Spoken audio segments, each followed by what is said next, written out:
100 sprinters dele.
Shrapnel and shards abound.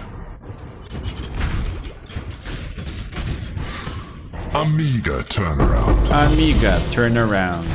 Hey guys, Speedoz here, and today I bring you a new video about the very famous burning arrow Elementalist that many people are playing, not only in this league but also in a few past leagues already.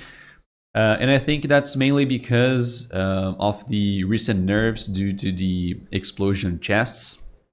And this build enables you to clear pretty much entire screens very far away from whatever you fire your burning arrow. And it's very easy to play. All you have to do is you can walk around and activate your steel skin, which makes you a little bit tankier. You can make sure to have the blood rage active. And also, whenever you're fighting a boss, you can press the Arcanist brand, so you can activate your Wave of Conviction with Combustion. Also with your Flame Wall to increase your added fire damage even further whenever your projectiles go through this Flame Wall. And an interesting mechanic of this build is the Shaper of Flames Ascendancy, which makes our hits always ignite, and all damage with hits can ignite. And thus, because of that, we can stack any flatted damage that we can. We do that by using the Blizzard Crown, for example, due to its implicit of added cold damage. We can use Exile because of the added cold damage with bow attacks. And all of that adds up on the ignite damage, which makes the build very amazing when scaling the damage. On the video description, I have a PoB for you guys. On the notes section here, you have very relevant information regarding the leveling. So like I told you, because of the normal lab, we can use the Stormcloud bow with the Birex Respite. Birex Respite also helps with the Ignite Chain reaction. And Stormcloud is very nice because of the decent attack speed that it has since level 9. And it has also added lightning damage, which is great for our build.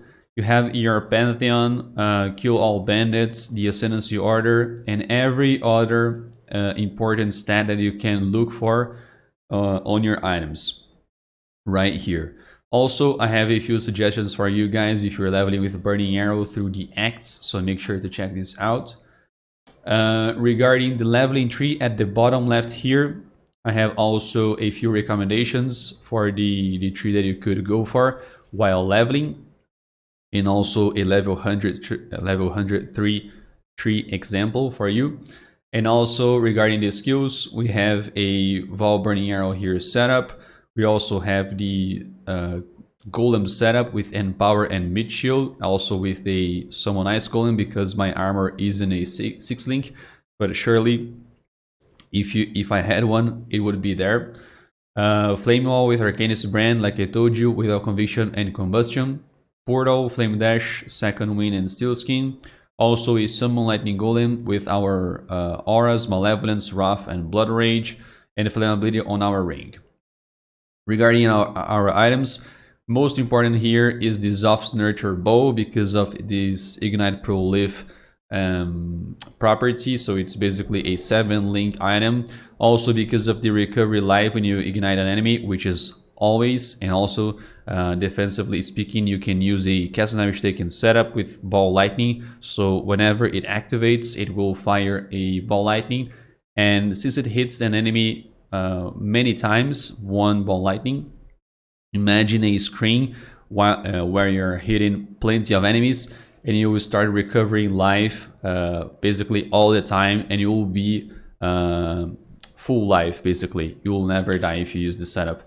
So very useful there. For the quiver, like I told you, you can have the damage over time multiplier with attack skills, life, increase elemental damage, attack skills.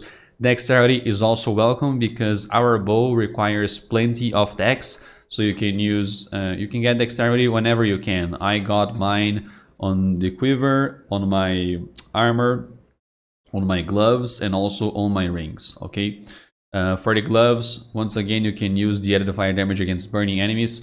All the modifiers, the useful modifiers, are right here, like I told you guys. My boots is very shit. You could also get a better one, surely.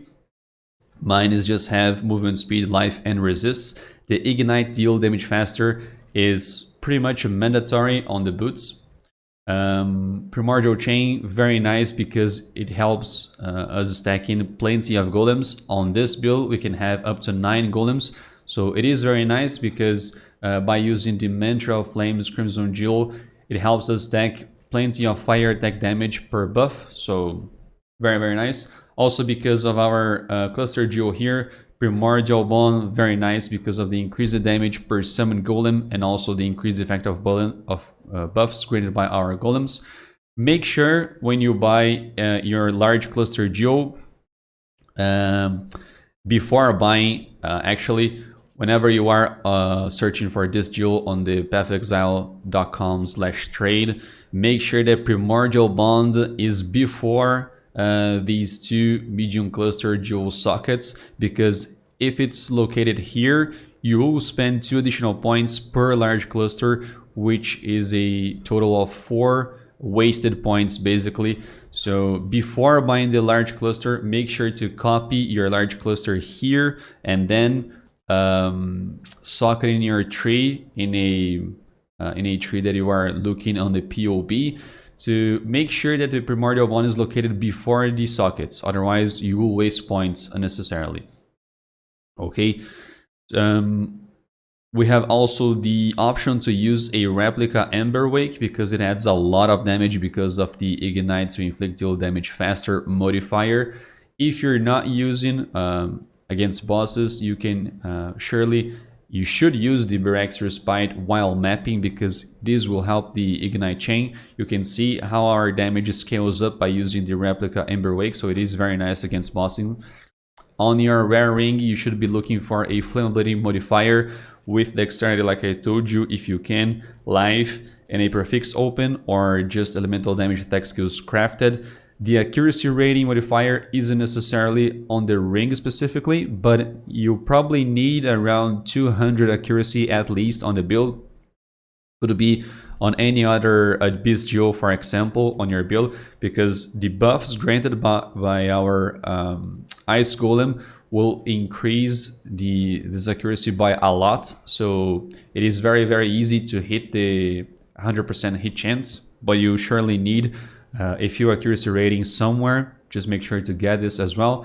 Diadem belt, very nice because of the ignites you inflict with attacks deal damage faster. Regarding the flasks, I chose to get it at Sirus Promise.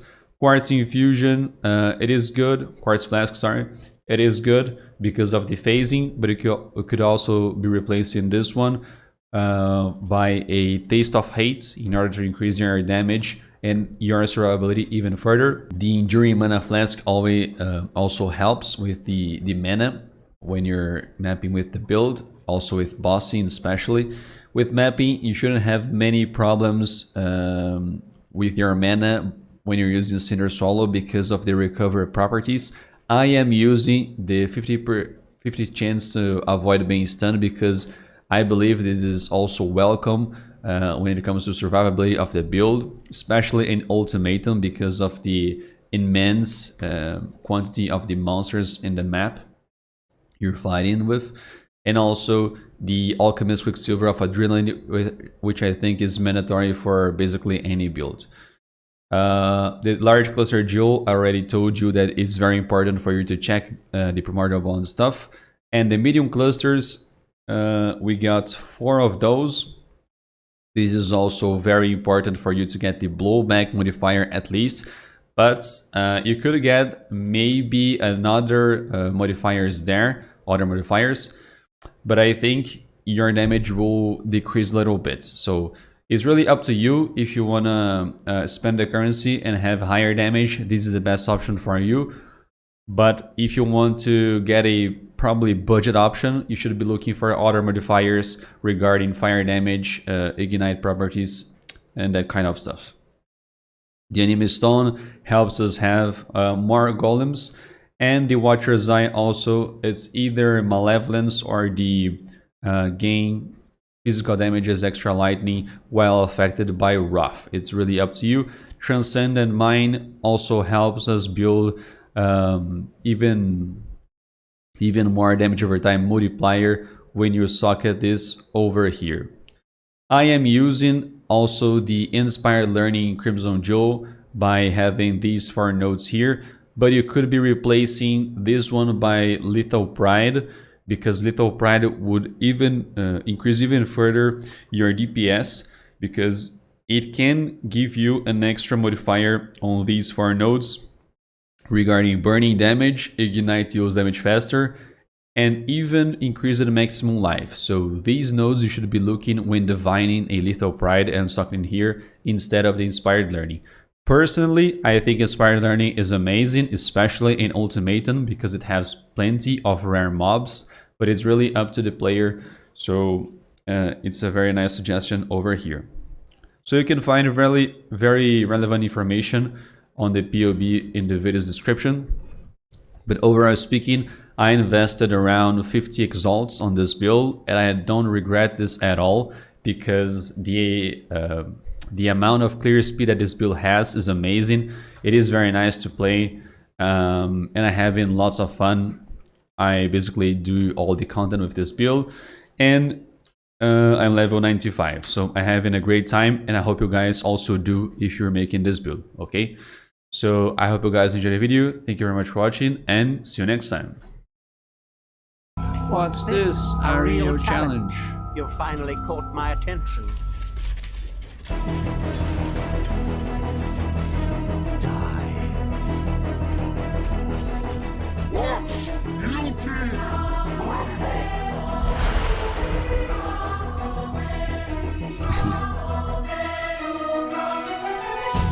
Apostei tudo.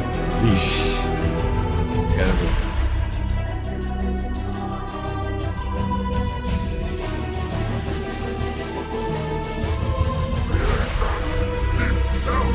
The others found strength in their projections. They became reliant.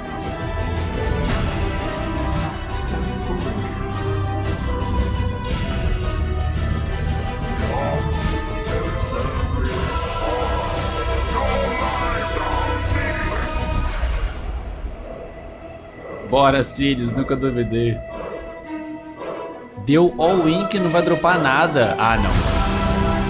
Ajuda nós, Chris.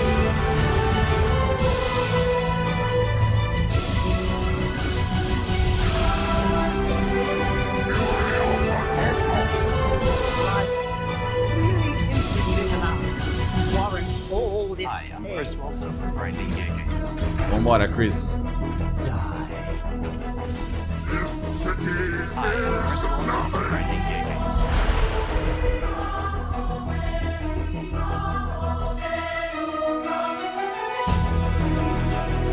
É 50%, ó, dropa ou não dropa? You are nothing.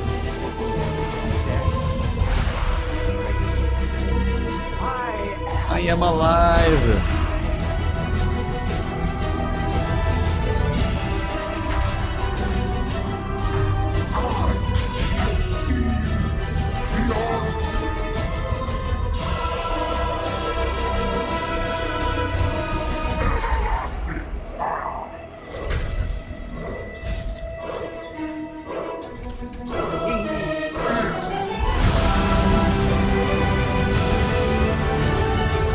Ele foi embora da fight.